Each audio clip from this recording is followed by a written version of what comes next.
Hey guys, Michael Ensminger here. I am with Ellie O'Daire, one of our professional drivers, and just wanted to chat with her a little bit about a few different topics. Ellie, welcome. Excellent, thank you. Yeah. So Ellie, how long have you been driving in total, like your whole career? This is probably 2 weeks shy of my third anniversary. Awesome. Yeah. Nice. And how did you get into it? Do you remember? So there was a video game that came out in February 2016, American Truck Simulator, and I was playing the game too much, and I couldn't figure out what weigh stations were for. I had no clue. It's like, why do they just make trucks stop and weigh them and send them on their way? I don't understand this. So I was Googling, trying to figure out what weigh stations were for, and I stumbled on videos that belonged to one of our other drivers. Allie Knight was here at the time, and found one of her videos, started watching her YouTube channel, and hours of content, and eventually it's like, I wonder if I could actually just do this. It's like I'm playing a video game where I do this for fun. Maybe I can just get paid for it, you know? So I wound up talking to Allie, and she talked me into applying and got me out of, I got an offer from a company that's extremely predatory to go train with them, and she got me out of that and talking to Wilson Logistics recruiters. Okay, and then a month later, I was up in Missoula. Nice. That's awesome. So you went from video game to watching YouTube videos to then driving the real thing in 2 months. Wow, yeah. That's crazy. Very cool. So do you think American Truck Simulator kind of like helped orient you with life on the road? It definitely helped me learn how to back trailers. There's no amount of preparation that it can do for you for how roads or anything are actually laid out in America. The developers of the game are from Europe, so they don't know how American freeways work at all. So what are the differences? They put like gas stations in the freeway, that sort of thing. The sort of thing you see only on toll roads here in America. Right. But I guess it's just a common thing in Europe, where it's just like you pull off, there's a gas station at the exit.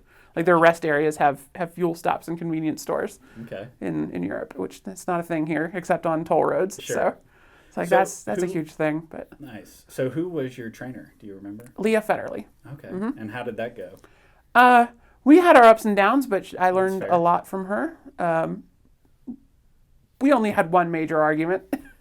That's not too bad. Yeah, I think that's a pretty good record for sharing a very small box for a while. Nice. And but I think I was one of her more successful students, so it worked out pretty well. That's good. Yeah. And so you've been driving for us for 3 years on the advanced side, right? So yes, I drive one of our trucks, but with a prime trailer. Got it. Does that confuse people? Yeah. A lot of people seem to think that we're owned by Prime, especially a lot of Prime drivers think that Prime owns Jim Palmer and Wilson and Wil-Trans, but no, we do our own thing. Nice. Yeah. What's something in training that was like one of your biggest struggles, like a big hurdle during training? The hardest thing for me was I had never driven a manual transmission before in my life. Okay. No kind of manual transmission. My family had one manual car when I was learning to drive, and I was already over 6 feet tall at the time, and I could not fit in this vehicle in such a way that I could be in the seat and bring my leg far enough back to hit the clutch. Sure. It was just too small.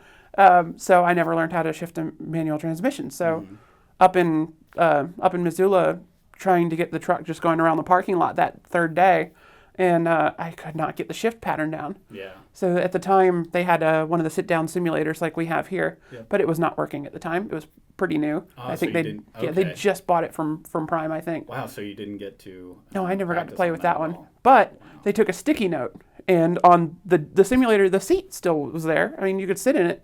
It just didn't turn on. So they took a sticky note and wrote down the shift pattern, and I sat in the chair and just practiced the pattern of shifting gears. 1, 2, 3, 4, 5, 6, 7, 8, 9, 10, 9, 8, 7, 6. Just over and over, back and forth through it, and the next day I was fine. Nice. Yeah. That's cool. So who was training at the time in Missoula? That was Chris. I don't remember his last name. I forget his last name too, but I know who you're talking about. Nice. Chris and Shannon. Yeah. Okay. Cool. And then when you went through training, right, you were teaming, or basically teaming through training, and then that first solo week. Do you remember that? Oh yeah, because were you nervous? My solo week started a little bit early. We were down in Florida, Leah and I. We were supposed to pick up a load at Coca-Cola, between Tampa and Orlando. And we were supposed to pick up this load of Coca-Cola, and we got a call saying a driver had abandoned a truck. And I was right on the cusp of getting my solo week. So like a couple miles away. Less than 1,000. Okay, cool. So like, why don't you recover this truck and bring it to Springfield, and that will be your solo week? I'm like, all right.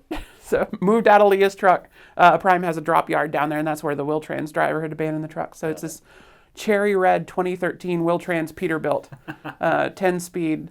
I had never driven a Peterbilt before. Okay. So it took us probably half an hour to try and, because we thought the fifth wheel was locked open. Like us, the guy that worked at the Prime yard's like, I can't figure out why this fifth wheel won't close, or why it's they thought it was locked closed. And so we're all trying to figure out this fifth wheel. Eventually we realized it's fine.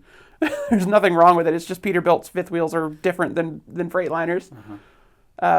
So I wound up, had to clean the truck out because the driver had a pet, a cat. Oh no. Yeah, I didn't realize it was a cat. It wasn't in a good... It wasn't in great shape. Okay.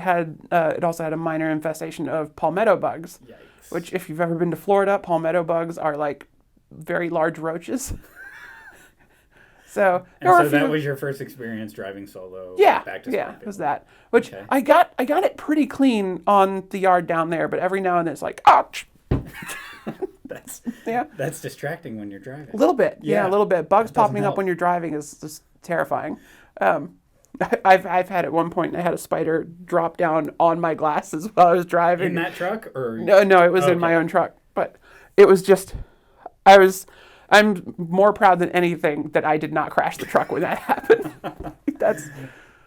I don't have a fear of spiders, but when one's that close to your eyeball, it's a little terrifying. Well, yeah, and you're not expecting it. It's not like you walked into like an abandoned barn. Yeah.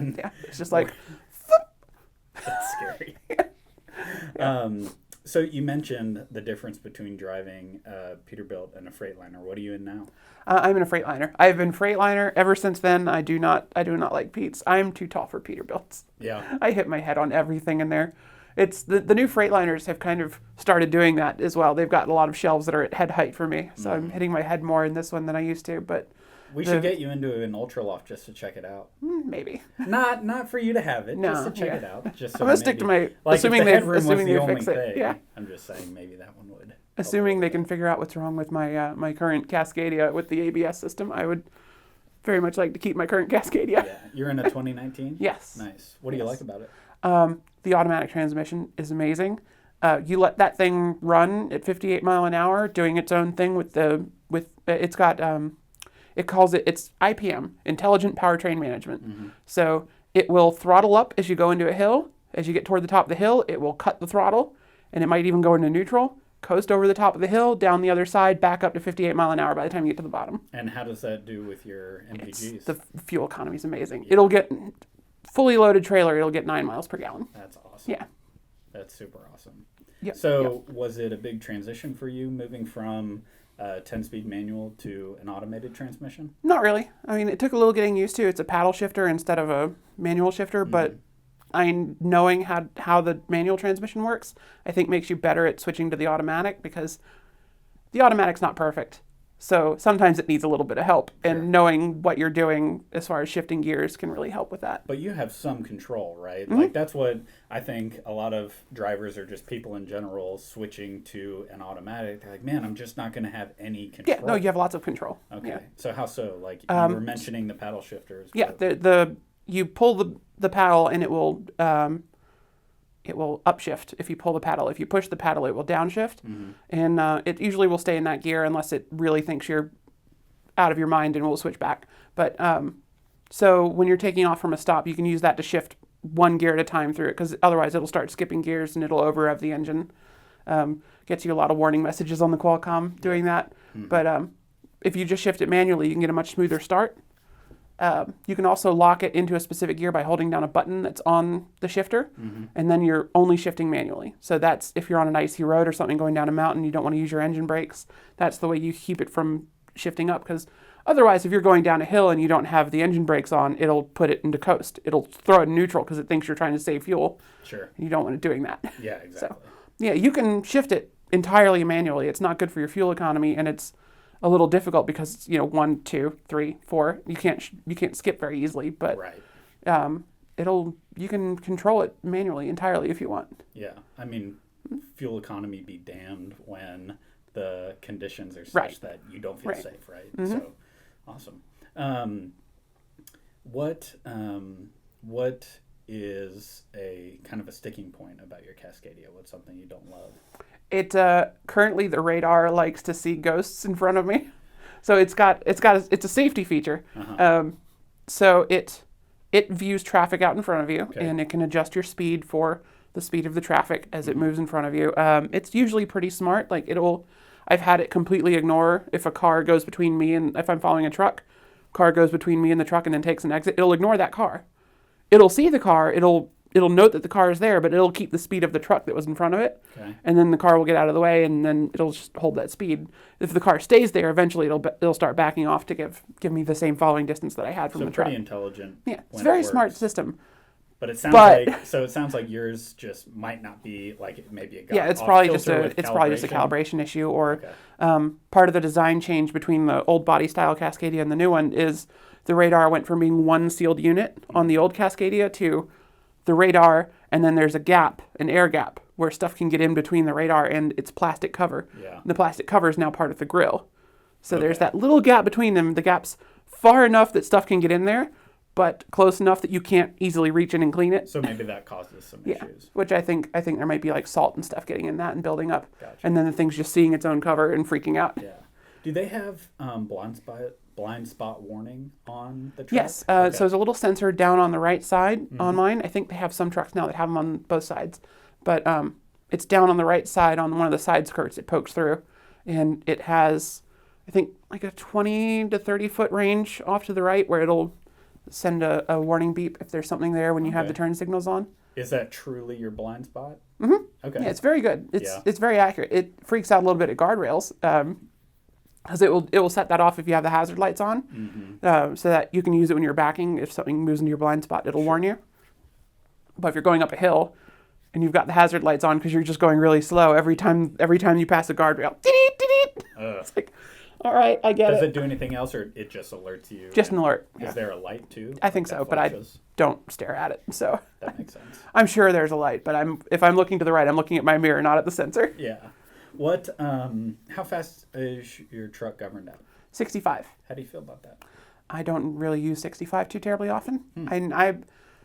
If I'm in a hurry, I drive 62. 65 I just use for passing people. Okay. If I'm on a road where it's difficult to overtake, like one lane each direction, not a lot of passing lanes, I'll do 65 just as a courtesy to all the traffic behind me. Sure. If the speed limit is 65. Yep. If the speed limit is 55, I'll go 55 even no matter how angry the people behind me get, because it's good for my fuel economy. But if I've got the time, I'll run 58 everywhere, Sure. because it just saves you so much fuel. So what do you say to the drivers that feel like, driving 62 or 65, if the speed limit might be 70, that you're a road hazard? Do you feel the same? If it's a road with easy opportunities to pass, there's no hazard. Right. If you can't get around a truck that's doing 10 mile an hour slower than you, you're the problem, not me. And you're not camping out in No, the I left stay in the lane? right lane. Most days I don't even have to pass anybody. Right. The whole day can go by. I just never leave the right lane. Do you think that slows you down for deliveries, or No. hinders you in making more money? No, not at all. I had a week where I ran 65 everywhere just to see how it went, and I didn't get any more miles than I do running 58. The only difference is running 65, I've got 5 hours left at the end of the week that I don't know what to do with. Sure. It's like, all right. I mean, I guess that could be useful, but better than running out, I guess. yeah. Or if there's an emergency. I don't you have usually those run out 5 of hours anyway. So Yeah. those 5 hours can be helpful, but it's just you wind up sitting around in the truck stop a little bit more. I don't feel that time pressure that other drivers seem to panic about. Like a lot of other drivers will do 14:10, 14:10, 14:10 all week on their clock. And that's not how I roll. I usually do 12, 12, 12, 12. Just 12 hours off at the truck stop, 12-hour driving shift, 12 hours off, and I just do that over and over again. I've never had any issues. Nice. So Just nice and consistent and smooth. Nice and consistent. And I chain recaps.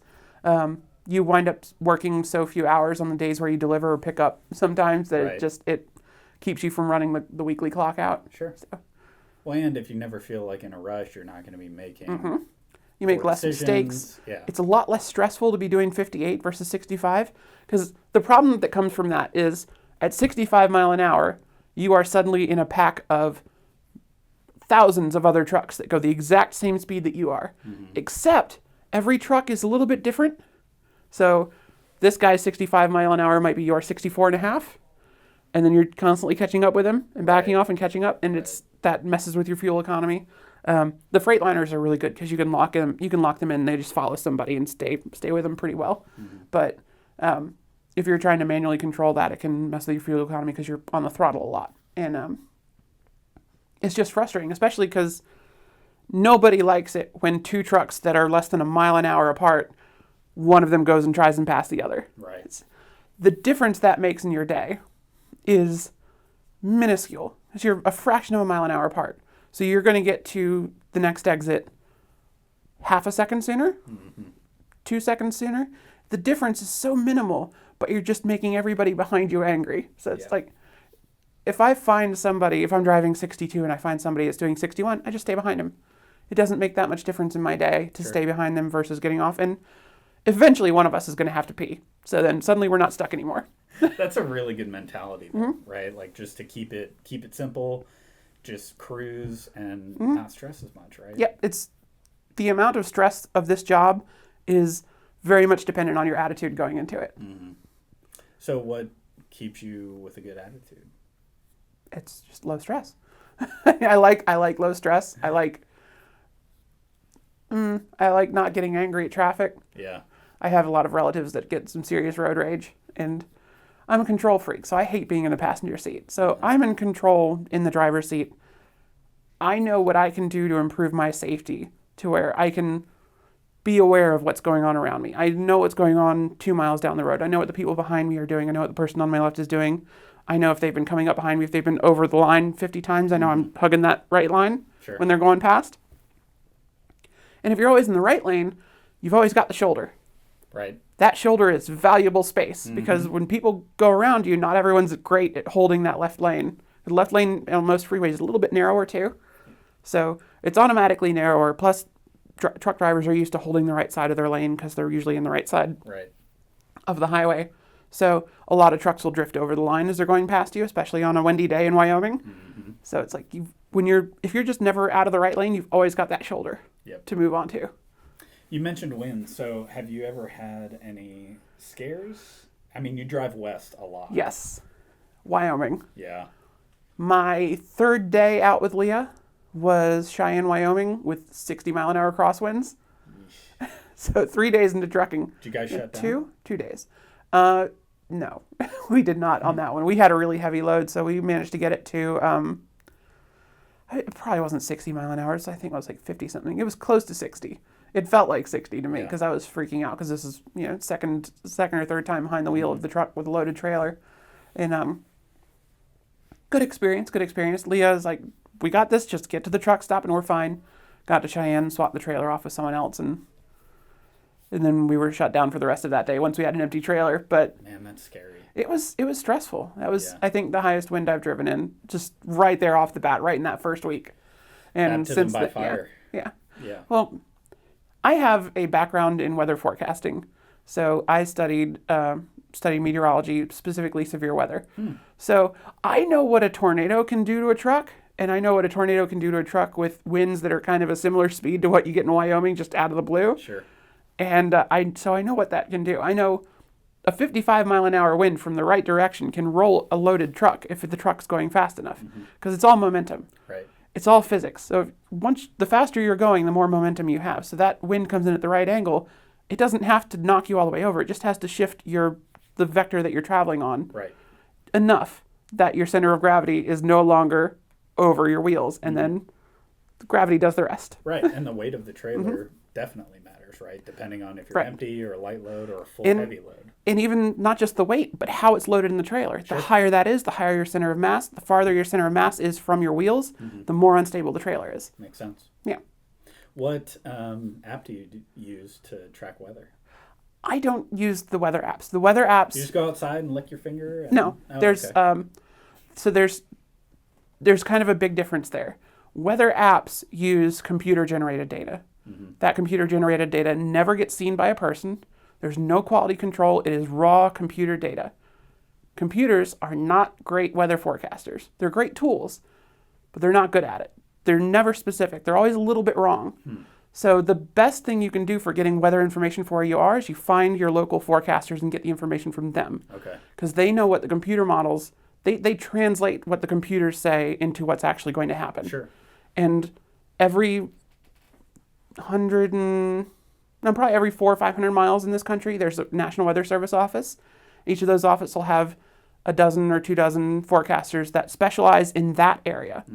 And they will write out forecast discussions that you can just look up on the National Weather Service website that tell you everything you need to know for their area. And they're all highly skilled, and they work in just that region. And they've got specific weather products for, like in Wyoming, they'll do interstate wind forecasts. Sure.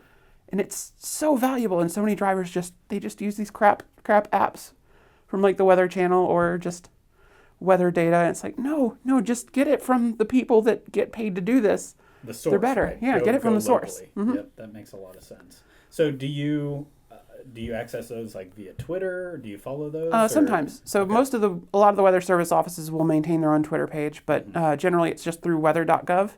Then you click on the map, click on where you're at or where you're going, and it'll bring you to the page for that weather office. Then each weather office lays out their own web page, so they're all a little bit different, which is frustrating. Right. Do you do that as a part of your pre-trip? Are you looking at weather not only where you're at currently, but where you're going to be and then where you're going to end up? Kind of. I try to keep generally just an eye on what's going on nationally, so I know when I'm going into a problem area where I need to focus on it. A lot of times, like driving here, once I was out of Wyoming and just monitoring road conditions in Kansas as they cleaned up after the blizzard last week. Yeah. I knew I wasn't going to drive into any bad weather on the way here, so I just didn't need to check it for 3 or 4 days. Sure. But at that point, you're just watching the cleanup, so then you're focusing on the DOT site, not the weather forecasting site. What other apps do you use that might help you while you're out on the road? I have a radar app that's good for because it can pinpoint your GPS location and it shows storm warnings.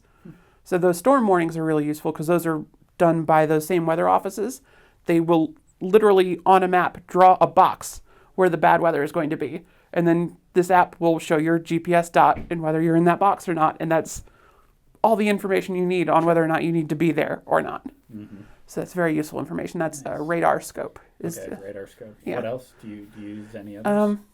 Some of the state DOTs have pretty good apps for checking road conditions. Oregon has an app called Trip Check. Idaho has Idaho 511. So those are all pretty useful to some degree or another. Washington's is really good, I know.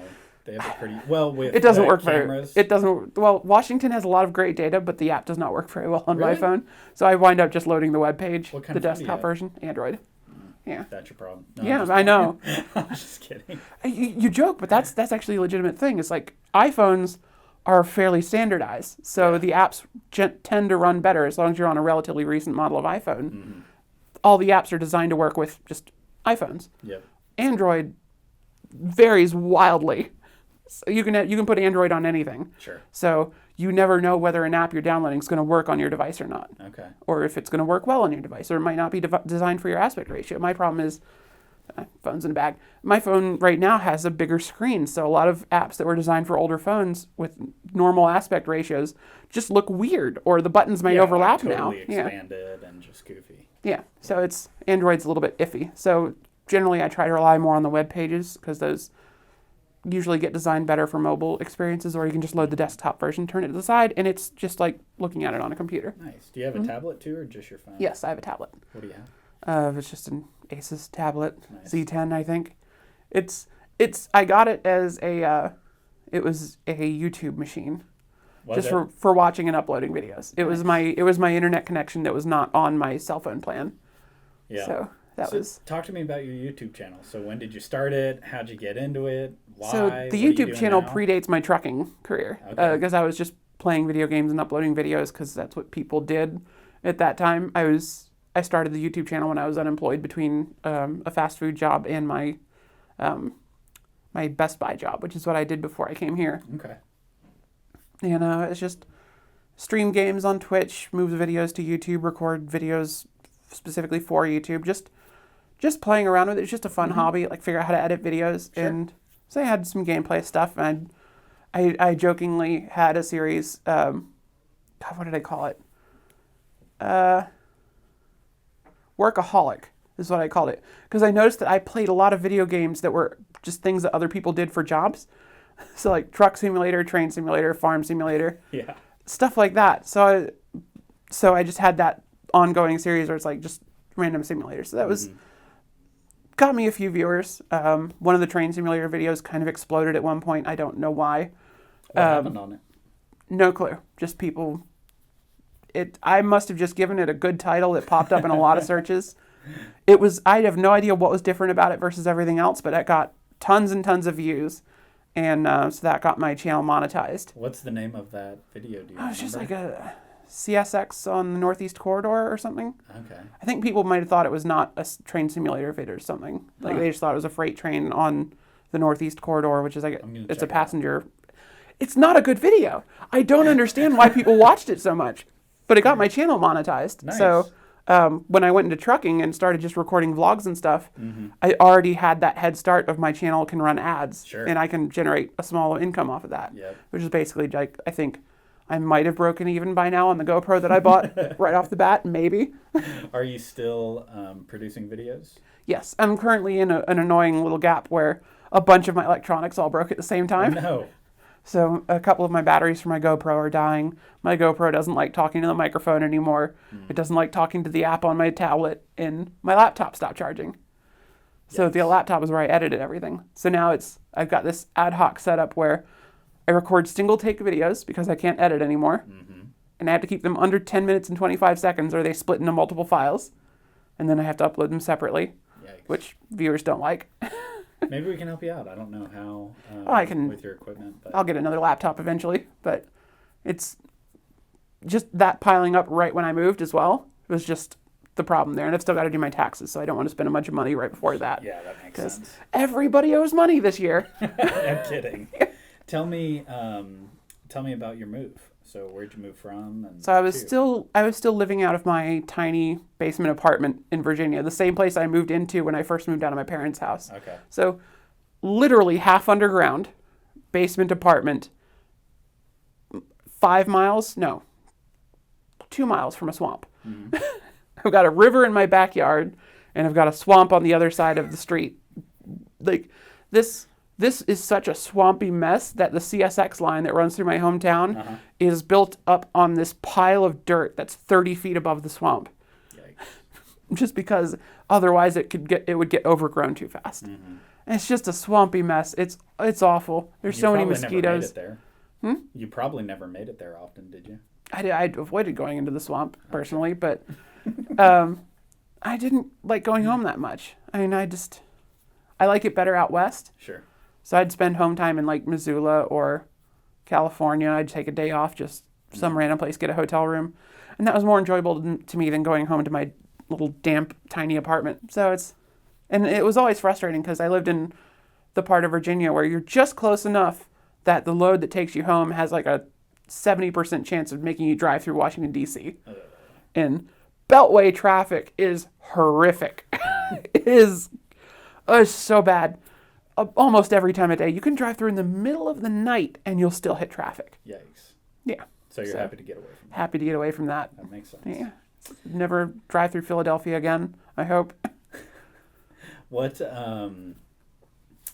social media channels do you use? What platforms? So mainly Twitter. I've got my own username on there. At some point I switched to just using my name because my name's unique. There's not a lot of O'Daires in this country, so it's really easy to find me. So it's just Ellie O'Daire on Twitter, Twitch, YouTube, everything. You can find me, just Google that and I pop up. Nice. So it's been very handy because like I started getting interviewed for stuff a couple years ago. Time. I don't know what day it is. What happened was Allie Knight was getting interviewed for someone and they mentioned they wanted to talk to a trans truck driver. So Allie recommended me, and then because of that one article, suddenly when other people start Googling trans truck drivers, I'm one of the first results. So then they Google my name, and suddenly they just find all my social media because my name is so unique. I'm not like Elizabeth Smith or something. Right. It's O'Daire. Yep. Easy to find. And so I'm easy to contact through social media. So then I start getting other interviews. Now I'm the top Google result apparently for trans truck driver. So that's Congrats. no pressure. It's like, Yeah, that's a nice I'm pedestal. not famous. I'm just easy to find. And like you're pretty responsive on Twitter, right? Yeah, I try. Yeah. Yep. Nice. What is it about that platform that you like so much compared to Instagram or Facebook? I got into it first because, on the weather forecasting side because meteorologists started using it to relay information in real time Yep. as dangerous weather was occurring. We could talk to each other, coordinate storm chases, Sure. post pictures within seconds of if a tornado had touched down.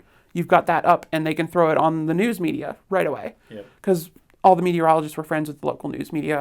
I had contacts with the Richmond and Charlotte TV stations where it's like, you've got a photo of something, they can get it on the air within 2 minutes. It's like, that's incredible. Yeah. That was such a powerful platform. And then now the president's on Twitter, and everybody's on Twitter, so it just kind of has slowly expanded, and I've just stayed. So it's been an interesting experience to be on there for so long. Yeah, I mean, for better or worse, right? Those platforms exist, and Yes. they're not going anywhere. Right. And you can either use them for negative thoughts and negative feedback and Right. things like that, or you can use them as a really positive tool. Yeah. Yeah, it's a great way to filter what you're seeing because there's algorithms and stuff that will determine what you're looking at, but for the most part, it's the people whose profiles you've chosen to follow. Yeah. You can customize your timeline. You can mute people that are annoying or frustrating or you just don't want to see. And it's very different from like Facebook because Facebook is trying to get engagement. Facebook wants to make you angry. Facebook wants to make you, it wants to show you the pictures of puppies that they know you're going to like. It wants to throw your aunt's divorced ex-husband. It wants to show you his political views because it knows that's going to make you angry and you're going to get in an argument with him and then it's clicks, clicks, clicks. And Twitter's not quite like that yet, so that's been kind of nice. Yeah. Also, if every time you see an ad, you just block the people who paid for the ad, it really makes the experience way better. I think you can do that on Facebook too. Hopefully I don't want to tell too many people that because we run ads, but... With Facebook, it's been a little more frustrating because I had basically every popular Facebook game blocked because because every game's like, send this request to your friends for free stuff. Yeah. So I just blocked them all, and now they're all unblocked somehow. So Facebook needs those ads, so they're going in and messing with that. Sure. But Twitter's a little bit less stuff. People stay blocked. Yep. Every now and then I'll get an ad where I can't block the account that it came from, which is an annoying development that they've done. But for the most part, you can just gone. Then you get the weird ads where people just pay to promote a random tweet, which is always fun. Yeah. It's like this person just screaming at the president and they've paid to make the tweet pop up more often. It's like, all right, that's funny. That is funny. What piece of advice would you have for someone who's thinking about getting into trucking? Consider it very carefully. You have to be a unique kind of person for this to be a very successful job.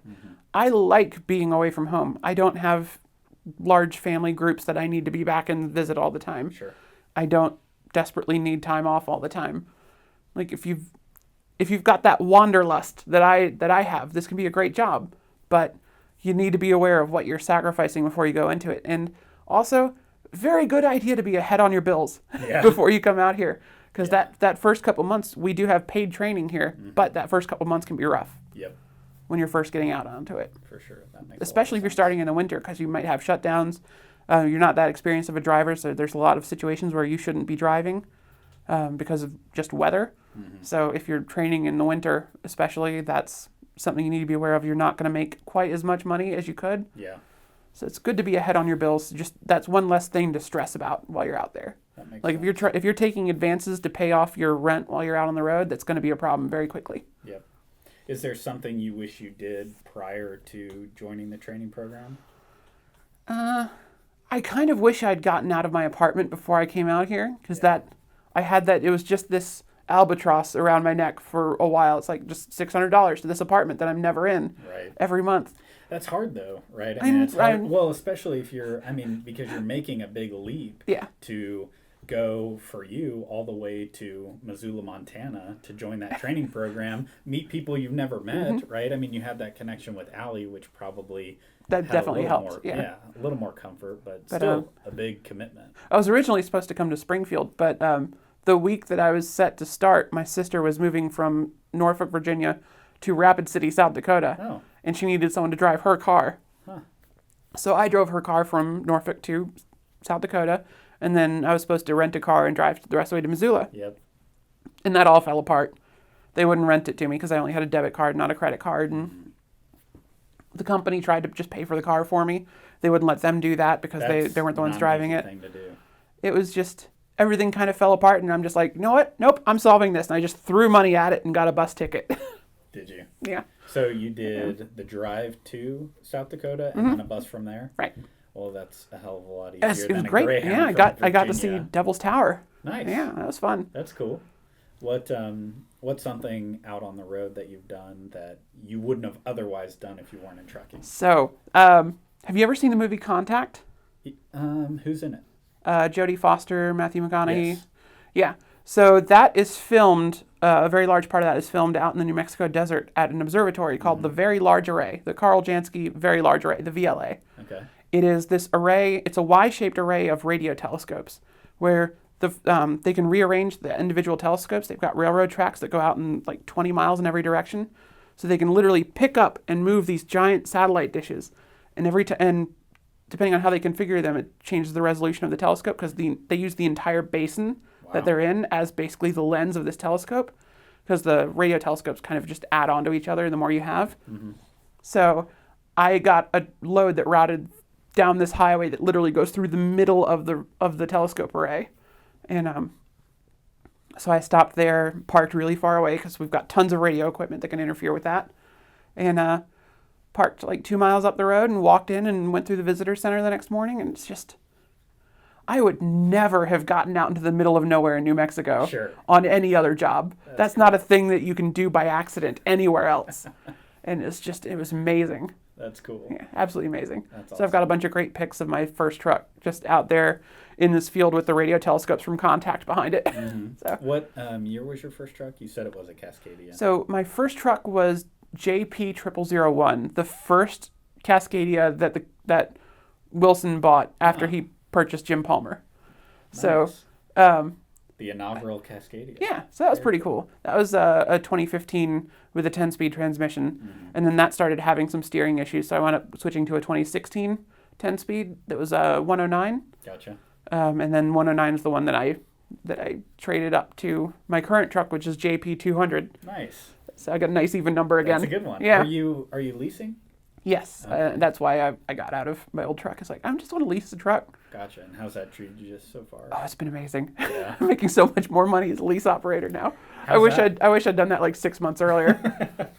But you wouldn't, would you recommend that every driver jump into absolutely, a lease? Definitely not right out the gate. Because like the big advantage from being a lease operator is I know I've already got, at the time, 2.5 years of experience going in. So I have favorite parking places. I have favorite routing. Like I know how to avoid Denver without adding extra miles to the route. I know how to avoid Salt Lake City.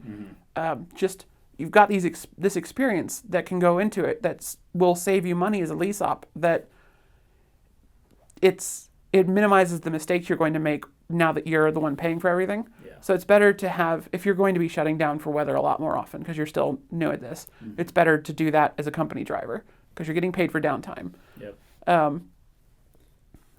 Like I know there's a lot more things that I look for on a pre-trip because I know these things can break on the road that I maybe wouldn't have been looking at if I'd been leasing 2 years before. So it's the experience of knowing, especially just places to park, is a huge advantage going into leasing. Sure. So I wouldn't say to do that right out of training. Get some experience under your belt. Especially, it helps just knowing customers. Like, I know I can park at this customer. I know how to get into this customer. It's like, I got lost once or twice trying to get to customers. That doesn't happen to me so much anymore just because a lot of customers I've been to before already. Sure. So the experience is very useful before you start leasing. Makes a lot of sense. How long were you a company driver before you leased? 2.5 years. All right. You think that was a good amount of time, or you wish you would have done leasing a little bit earlier? I think I probably could have started leasing at the beginning of summer. I think would have been a better idea than right at the beginning of winter. Yeah, that's fair. But yeah, about 6 months earlier, I think would have been better. But Cool. I was trying to get out of my apartment before I started leasing. Eventually just gave up on that. But it worked out well because leasing let me get out of my apartment lease a little sooner than I even thought that would. So That's awesome. that was nice. Very cool. Yeah. Ellie, I could literally talk to you all day, but I think we'll let you go for now. Thanks so much No problem. for joining us. Guys, thanks so much for watching. If you haven't yet, follow Ellie on her YouTube channel and definitely on Twitter at Ellie O'Daire. Yes. Right? And if you have any questions or comments or anything like that, be sure to leave them below. We can connect them with Ellie, and we'll chat with you soon. Sounds great. Thanks so much. Thank you.